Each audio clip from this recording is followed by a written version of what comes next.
गांव के पास एक डरावना जंगल था जहां कोई जाने की हिम्मत नहीं करता। लोग कहते थे कि वहां एक राक्षस काल संध्या रहता है जो इंसानों की आत्मा खा जाता है।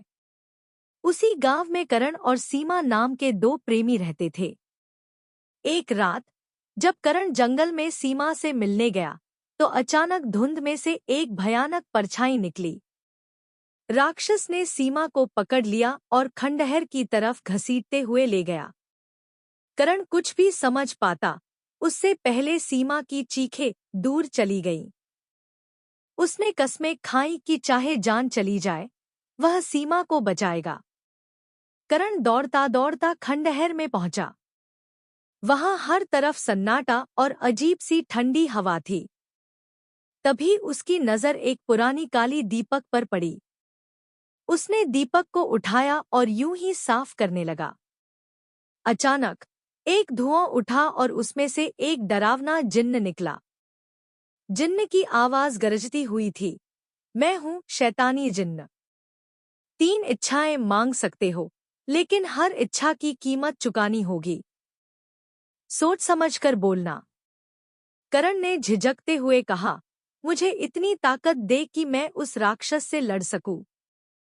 जिन्न ने उसकी ओर देखा और बोला, ताकत मिल जाएगी, लेकिन ये ताकत सिर्फ एक बार काम करेगी। फिर तुम वैसे ही कमजोर हो जाओगे।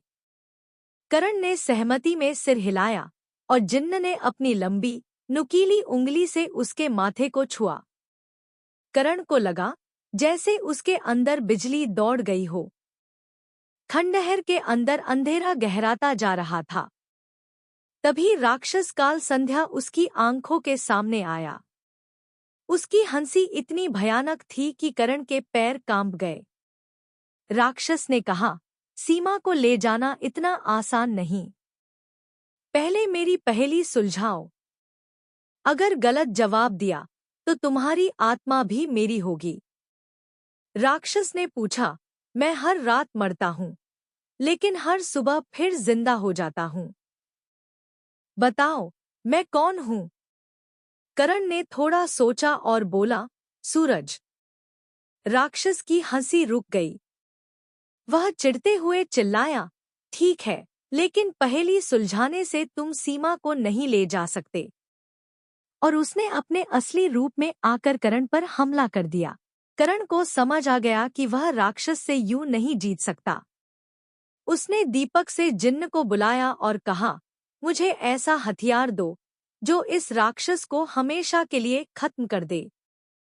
जिन्न ने एक पुराना जादुई खंजर दिया और कहा, ये खंजर उसे मार तो देगा, लेकिन इसकी कीमत तुम्हारी सबसे कीमती चीज होगी। सोच लो। करण ने बिना सोचे समझे खंजर लिया और राक्षस के दिल में घोंप दिया। राक्षस चीखता हुआ राख बन गया। लेकिन जैसे ही राक्षस मरा, करण का शरीर ठंडा पड़ने लगा। जिन्न ने कहा, तुम्हारी सबसे कीमती चीज यानी तुम्हारी जिंदगी अब खत्म होने वाली है। करण ने कांपते हुए जिन्न से कहा, मेरी आखिरी इच्छा है कि सीमा हमेशा खुश और सुरक्षित रहे, भले ही मेरी जान चली जाए। जिन्न कुछ पल चुप रहा और फिर मुस्कुराया। उसने कहा, तुम्हारी इच्छाओं ने साबित कर दिया कि सच्चा प्रेम कितना ताकतवर होता है। मैं तुम्हें और सीमा दोनों को एक नई जिंदगी देता हूँ।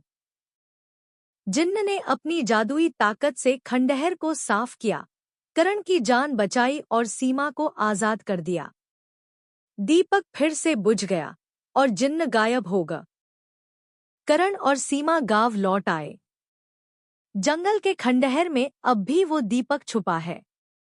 कहते हैं, जब कोई सच्चा प्रेमी मुसीबत में होगा तो जिन्न उसकी मदद के लिए जरूर आएगा। सीख। सच्चा प्यार न सिर्फ मुसीबतों का सामना करता है, बल्कि हर मुश्किल को हरा सकता है।